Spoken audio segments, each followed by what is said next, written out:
Listen to you. Mother, mother, there's too many of you crying. Brother, brother, brother, there's far too many of you dying. You know we've got to find a way to bring some loving here today. Yeah, Father, Father, we don't need to escalate. You see, war is not the end. I don't give a fuck about the motherfuckers that was born and fucking raised here. Oh, Y'all raised the fucking rich so fucking high. What's going on? Yeah, what's going on? Can't afford to live here. But y'all gonna bring some other motherfuckers here? That doesn't fucking add up. What's going on? It doesn't make no fucking sense. None. None. I'm fucking homeless. I work a full-time job. 40 hours. And can't pay to live here. How the fuck are y'all gonna bring somebody else here? Right on, baby. Right on, baby. Don't make no fucking sense. None. Right on, baby. Hello, hello, hello. Hey, welcome to the Sit Down. My name is Rod Love, and, we want to welcome you to this evening, which is going to be an evening that's going to make you get on the edge of your seat. We have a special guest in the studio with us this evening. Most of you are already familiar with Miss Shaquita Wynn. She's out in the community. She's engaging, and Miss Wynn finds it not robbery to sit in on the sit down with me occasionally, as we have guests that are out of this world. And first and foremost, I want to apologize to anybody that might have been offended by that intro with the frustrated citizen. And one of the things that you heard this individual talking about, he works 40 hours a week. He's homeless. He's still struggling. And you can feel his passion. His passion from the perspective that he's a hard-working American. Yes. And he sees, we're seeing the headlines every day. And I don't want to frame this up to vilify government entities, but when you see headlines such as New York expending $53 million of taxpayers' money to give gift cards out, granted to people who need it, but that's going to be part and parcel of the conversation this evening. That, are you sick and tired of being sick and tired about what's taking place with America's border, with what's taking place with individuals that want to experience the American dream? Right. But just like individuals before them that came and did it the right way, that's going to be part of the conversation. But this conversation is going to lean in a little bit more in support of law enforcement. We're going to lean in a lot as it relates to what impact that this is having on law enforcement. And so, I wanted to apologize and just kind of frame the conversation, but I also want to get to introducing and thanking a good friend over many years, but a person that most of you who either reside in Orange County, and you don't have to reside in Orange County to know this person. This person, his reputation precedes him, and it's just not bounded by Orange County, but, it brings me pride, and I'm honored. Mike Doby, who retired with the Orange County Sheriff's Office as a major. Mike Doby is also the president of the Central Florida National Organization of Black Executives, and I know I'm messing. No, president of the National Organization of Black Law Enforcement Executives. Where the applause on that, Doc? I know the applause coming from somewhere, but and let me just kind of tell you a little bit about. There you go. There go those applause. Let me tell you a little bit about retired Major Mike Doby. He's a retired law enforcement executive with 40 years of experience. Upon graduating from the police academy in 1979, his career flourished between two police agencies in Florida. By his retirement, Mike had excelled to the rank of major of the Special Operations Division at the Orange County Sheriff's Office. Major Doby is a devoted husband to his lovely bride of 38 years. He is an ordained Methodist preacher with Christian Methodist Episcopal Church, where he has been serving on the ministerial staff of Carter Tabernacle of Florida since 2004. Hey, Major Doby, want to thank you, man, once again for for it not being robbery, man, to come and spend some time with us this evening. Welcome to the Sit Down. Well, thank you. And I was saying earlier that I was enamored that you'd invited me to be on the show because, whenever somebody values your opinion and actually wants to broadcast it, and you think that that you're on the right side of an issue, or you're willing to learn what the other side of the issue is, I take that opportunity and gladly embrace it. Well, let me say this. Let me say this to you, and I try to impart this on my children, and also when I'm out in the community talking. Mike, our relationship wasn't confined to an agreement. No. Dr. Randy Nelson, renowned researcher and evaluator who is sought after all over the country. Right. He teaches it the best when he says an agreement is something that you can rip up and walk away from. Right. Relationships make it a little harder. Yes. Sure So, do. so if my good friend Major Doby had said, "Rod, I can't be on the show," Right. it would have bothered him. Yeah, it would. Yeah, it would have. Yeah, because you'd have said, "Now I got to go look this guy in the face." That's it. Right.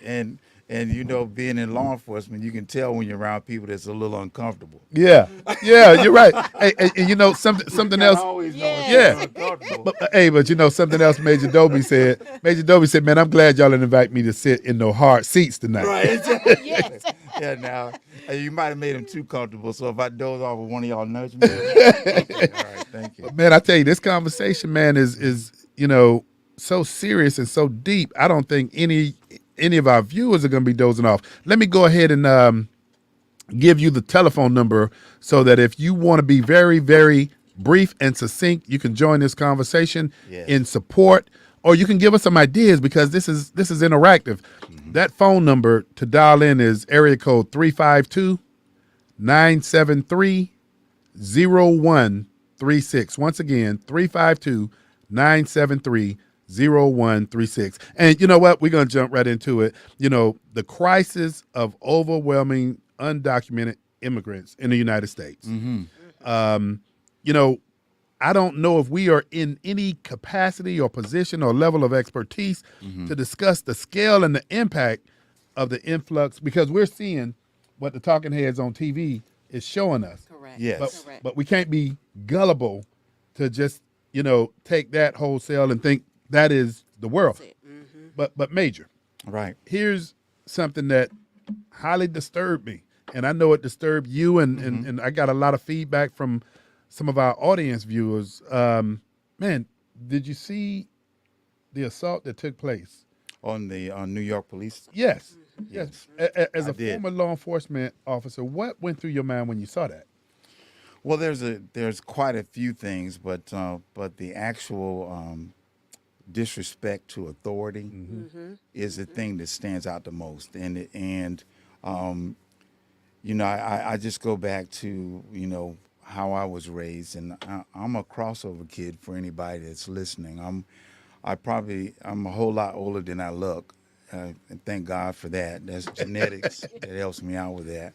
But with that being said, that I came up during a time where even if the law enforcement officer was gruff, even if they were unkind, even if they were not malleable and harmonious, if they gave you a direction, you did what you were told to do. Correct. Yeah. And I just when I look at the fact, and even when I began my career, which that probably knocked some people over, because there were probably people that are listening that weren't even born when I graduated the academy.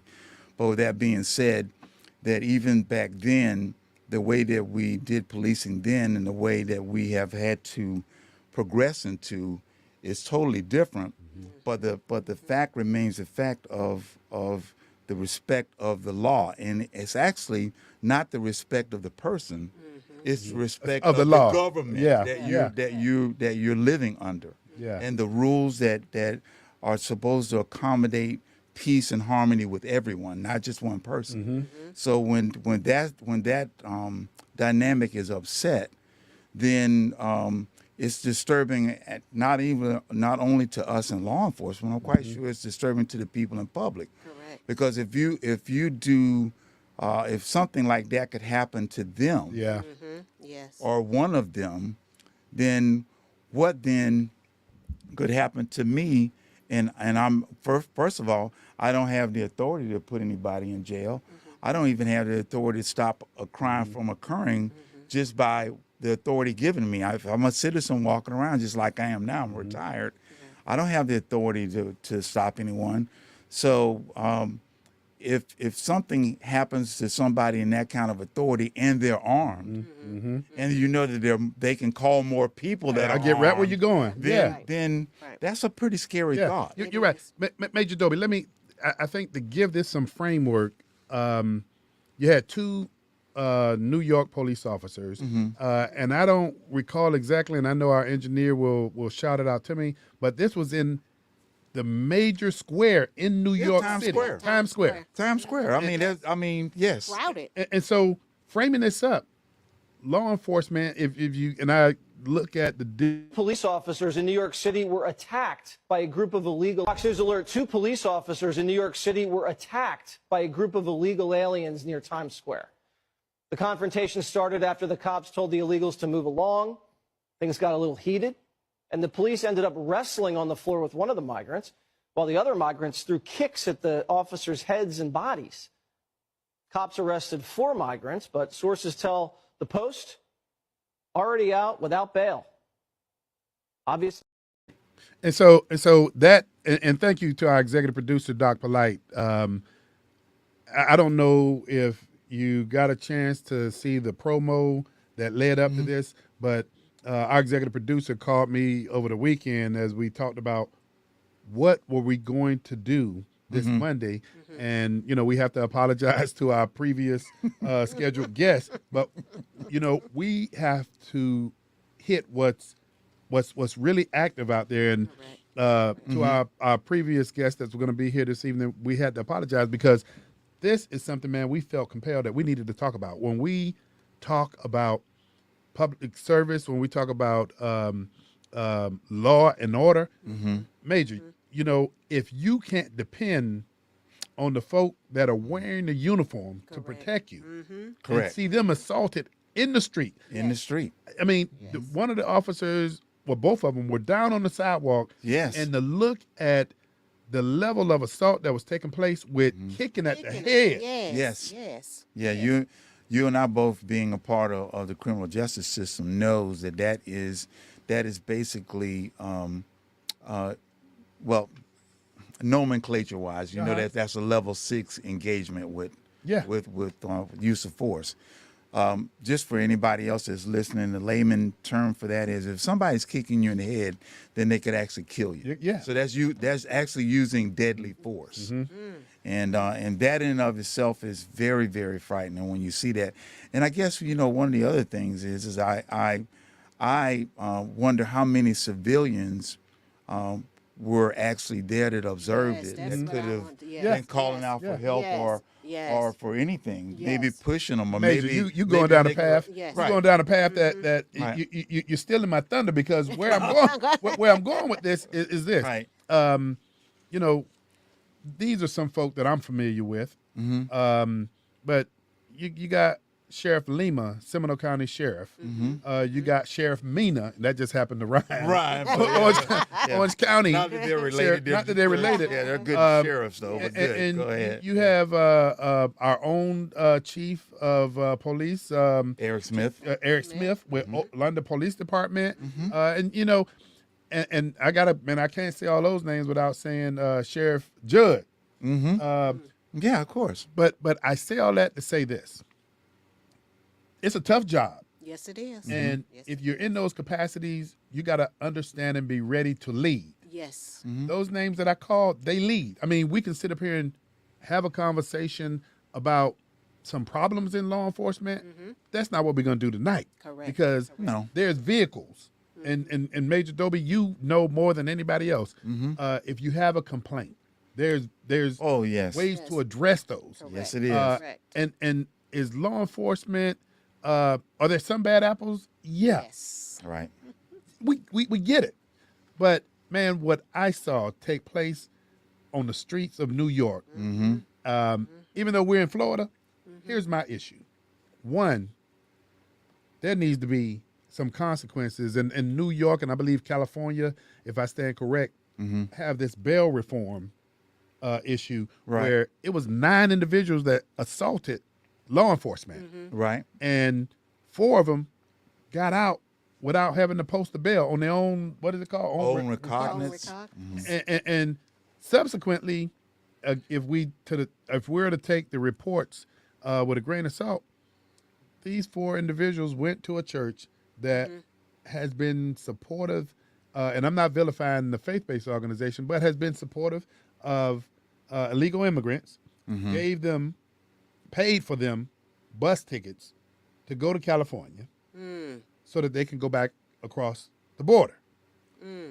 Now, when you don't have a system that has consequences, my concern is what signal does this send to other would-be individuals, whether immigrants or not, but we're focusing on that right now, Right. that would do harm to law enforcement. Correct. Right.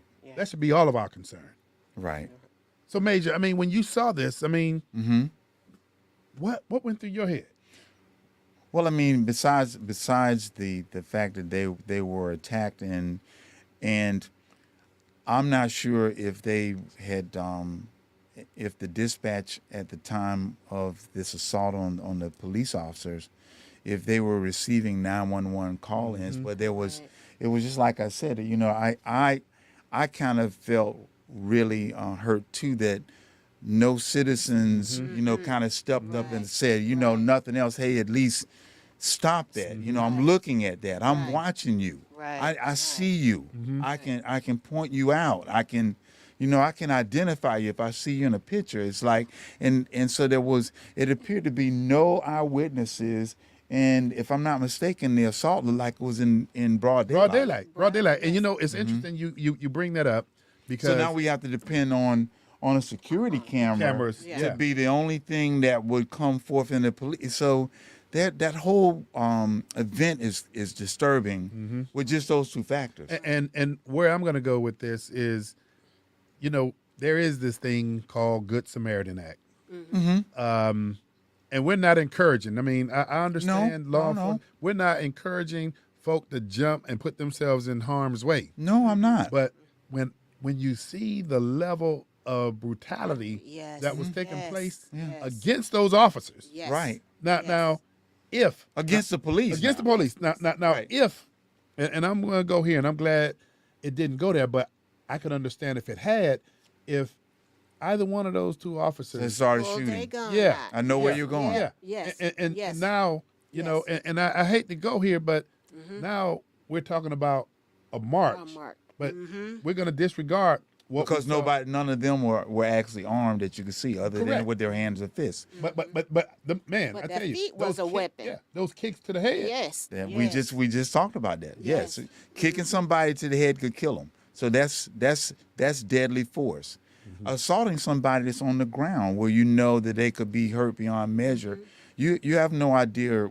You know, if you pounce on them, if you land on them, if you are if they're on the ground, any type of assault on them is basically could be considered a deadly force. So the whole thing, I understand it, and I'm just glad, just like you, that didn't create a slippery slope. I really applaud those officers for not taking that action because. You know, who knows what would have happened if that would have occurred you're and, right. and how it would have been painted. You're right, but man, I tell you, I got mixed emotions about it because, man, those leg kicks that I saw to the head, officers want to go home at night too, to their families. Yeah, that's what they thought when they left home. Exactly. Correct. And so Correct. I just look at this, and I mean, there's a reason why we're having this conversation. The reason is, you know, there's no substitute for right and wrong. Nope. But we're talking about a crisis that people in Washington have been discussing and talking about for decades, and still nothing is going on. Correct. But then you hear this individual that is part of the promo. I think United States citizens, no matter what side you sit on, this is a United States citizen problem. Correct. Yes. Correct. Mhm. Correct. You know, you don't have to be a Democrat or a Republican to be concerned about what's taking place. I think the problem is it's not an easy solution, number one. Correct. But I think first and foremost, we've been here for so long. It's time for a solution, a step forward. Yes, it is. Some Right. type of action. Something needs to start happening in not just New York, all over. All over. All over. All over. It was, and I watched it and I'm saying to myself, I know there's someone that's standing around looking and not even trying to help. But you know they have them phones out recording it. You know, I don't know, and I'm not asking anybody to put themselves in harm's way, but Mike, No. as I was watching that, Major, I was like waiting for the moment to where Joe Citizen would Somebody get gonna in and come. just put their Yes. arms up. Yes. Not getting in the fray, but putting their arms up. Saying, whoa, stop. Yes, yes, yes. And you know, I don't know, man. I saw this movie some years ago, and it didn't impact on me until I saw the assault against law enforcement, and it was a trailer to a movie where you saw this police car riding down the street in a poverty-stricken neighborhood, and you saw where a few individuals was beating up another person in the street.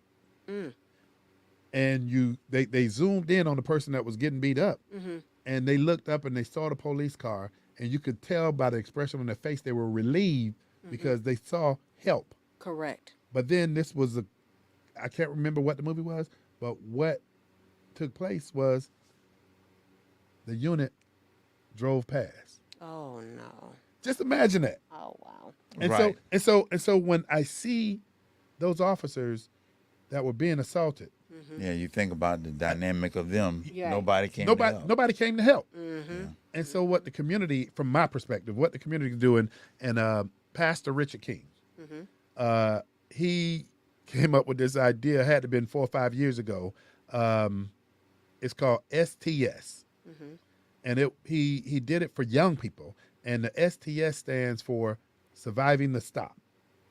And he had a shirt, and the shirt, basically, I think it was 4 bullets. It described to young people how to conduct yourself when engaged. If you don't like the way you're treated, there's a recourse as it relates to complaints. And there was a couple of other directions on it so that you can arrive home Safe. safe. Yes. Right. And also, if you felt that you weren't treated appropriately, there was a recourse for you, but at least you got home, and it worked both ways because it was not only for your safety, And for but the officer officers. safety as well. Correct. So, I mean, I don't know. I just think as a community, we're going to need to do away with these agreements, these agreements that you can rip up. And Gotta go be to relationship. relationship. Yes. Yes. Yes. Got to be relationship. Yes. When we talk about Yes. New York and California having bail reform, I was listening to the talking heads, and they mentioned Florida. Florida ain't playing that. Florida has no bail reform initiatives because No. what it removes consequences. Yes. Correct. It does.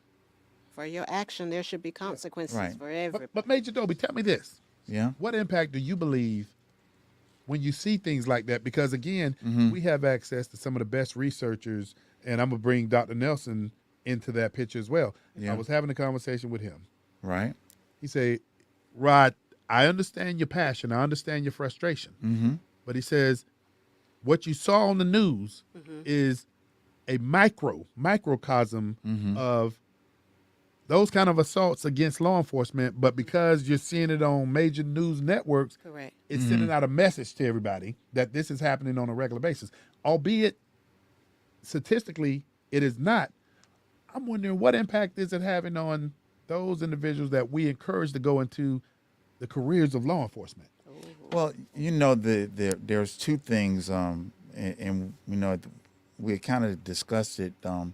That first of all, you have to look at exactly what the statistics tell you, and you can't really. One of the things that it's really disturbing is it's the human nature of vicarious ownership, and you know, when you vicariously take on something, it's almost like you vicariously take on the debt of another if you co-sign their loan. Correct? Right. But there are certain things that you shouldn't absorb and take on vicariously. One of them actually being, now you should be aware that police can be attacked. But if you're in a community, and Rod, we can go ahead and brag about where we're at. Yeah. We're in an area where, thank God, the policing in this area, no matter, I know it's not the best. Nothing will ever be the best it can be or 100% because we're all human. You're right. Correct. And we're Correct. imperfect human beings. So whatever we do, we can only do the best that we can. And I can just say that with the law enforcement we have here, it's the best I've seen in a nation. And sometimes I can look in shock when I understand some of the decisions that are made in other places. And those decisions by leadership, both in the government and in policing, don't affect us. Yeah. So it's more like an anomaly to us. And you're like, they do that there? Yeah. Right. And we got some trailblazers here too. I mean, when Yeah. you think about the sheriffs Yeah. and the chief of police that I called, and I mean, I could not say that and I'd be remiss because we've had some trailblazers. We've had individuals that have had the courage to do what's right and Correct. speak Right. Yes. about retired chief of police Orlando Rolón. Yeah. And I can't say that without mentioning Sheriff Chitwood over in Volusia County. Correct.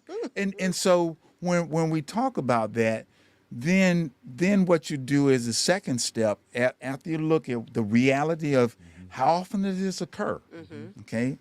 Then you can then say, do your research on the agent. If this is a career, because I take this career very seriously.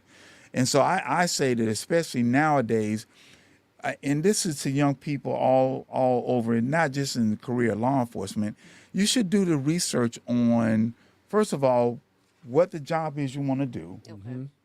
And then write down your expectations of what that job is. Yeah. Okay. Because you're going to bring some expectations to that job, Correct. and you might not want to set yourself up for failure if your expectations are not going to be met You're right. through the employment that you're looking for.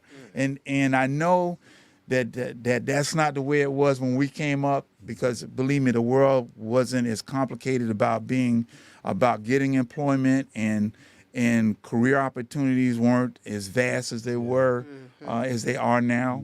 There's so many platforms that one can be employed. Correct. They can actually employ themselves from their own home Yeah. on the internet. Yes. So Yes.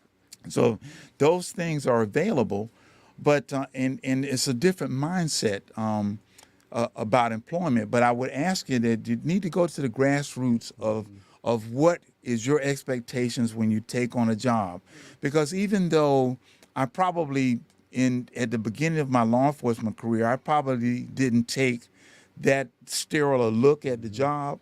But once I said yes, I did really start taking on the factors of what it would take for me to exist in that employment.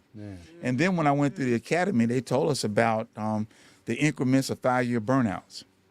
And so I actually, for the most part, folk like me Yeah. that have done that much time in law enforcement are an anomaly. Man. And it's becoming even more so now because because people aren't staying with careers like they used to. Correct. Man. Correct. So And a those thankless. two- And for the most part, when you talk about Yeah. that, a thankless, I mean, because you Right. get less thank yous than you do somebody possibly cursing. But then you got a whole bunch of other things that you're dealing with because you're in law enforcement and you swear this oath to serve and protect. But in essence, you're out there trying to address mental health issues. Yes. You're Yes. addressing Yes. social I'm glad issues you mentioned that. such Yes. as homelessness. Yes. You're addressing Yes. other issues such as, and I mean, more issues than what you put in for. If Yes. you're, serving and patrolling in a community that has 70% of head of households that happen to be African American females, Yes. then you also need to look to the schools to look at, man, how many referrals are the SROs getting for behavioral problems? Yes. Because, and I'm gonna Yes. just put it, Yes. Major, I'm gonna go there, and I don't need you want you to respond, but when you look at the dysfunctions of the absence of a man in the home, or Yeah. not even have to be in the home. If you and the mom didn't work out, okay, that's good and fine. But being a responsible father, Yes. Yes. so you look at all these dynamics. I remember the former chief of police for, I think it was Dallas, Texas, Chief Brown, Right. when he eulogized 2 of his police officers that were killed in the line of duty. And he sat up there and said, hey, law enforcement is being asked to do too much. Yes. He says you get it, you see a bunch of stray dogs roaming the neighborhood. You don't call animal control first. You call law enforcement. Law enforcement. You look at some of the other dynamics within communities, and I just mentioned one. When you look at youth from a single parent family, Right.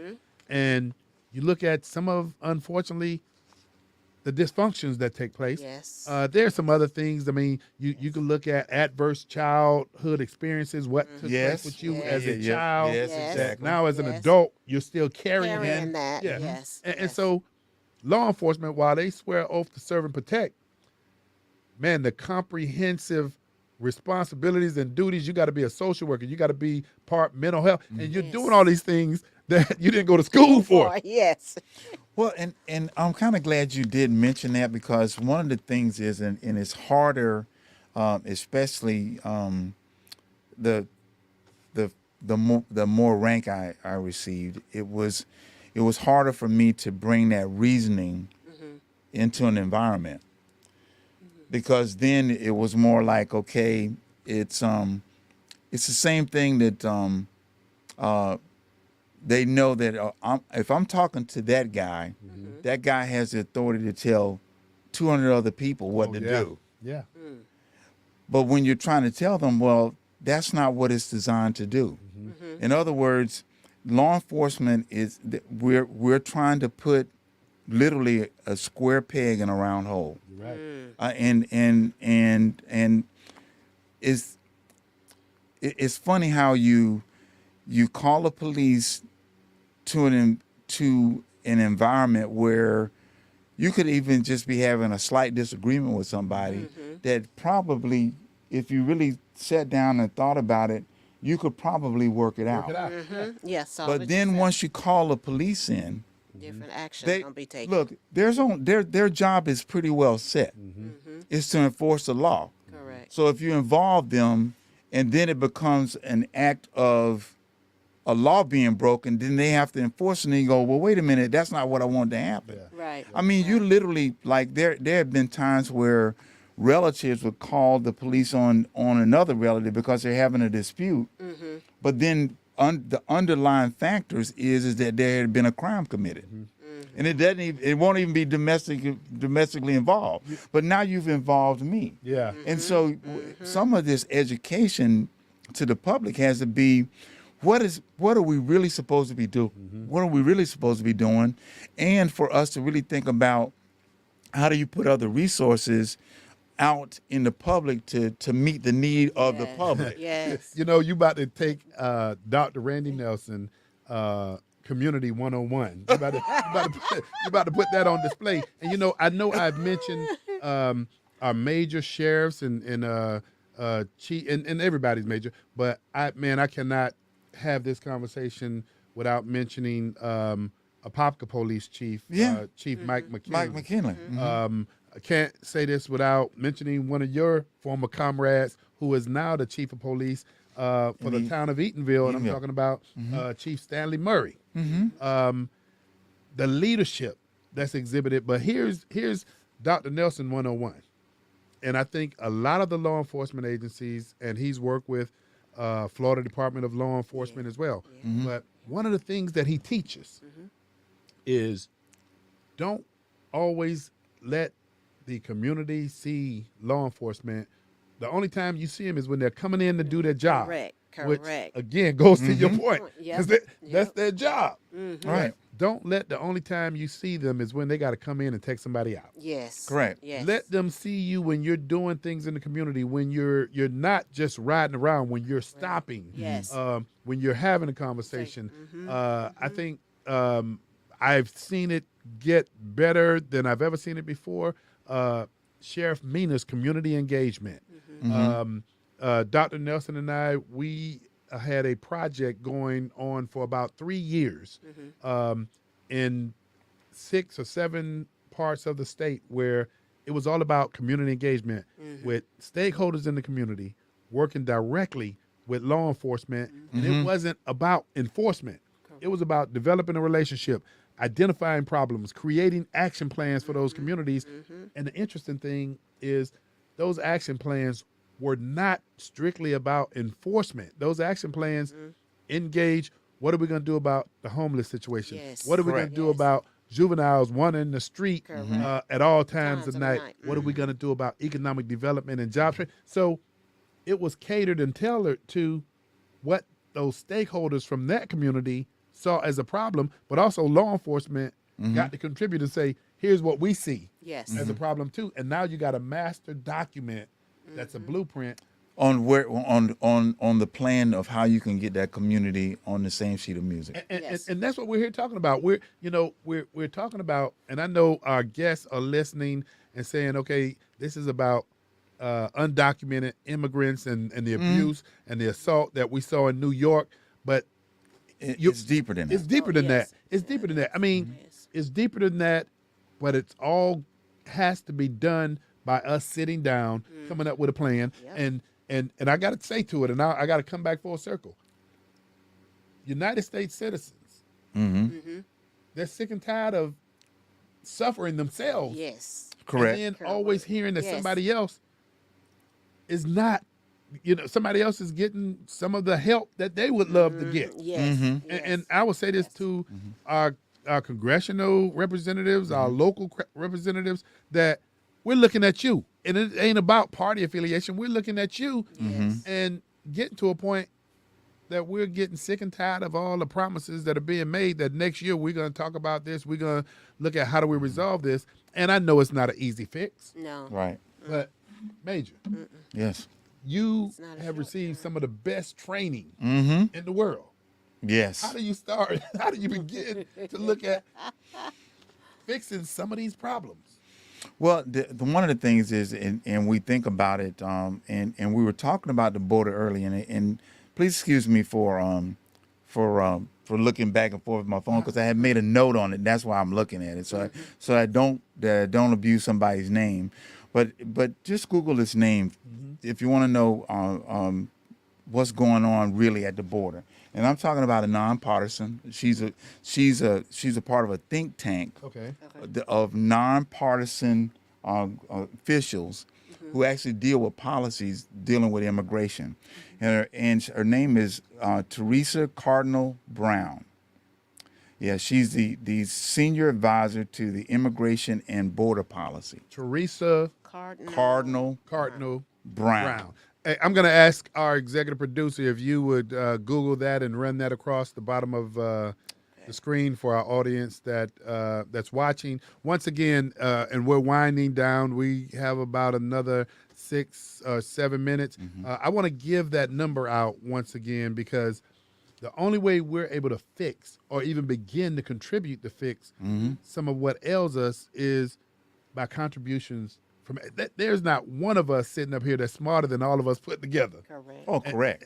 And so that number again is area code 352-973-0136.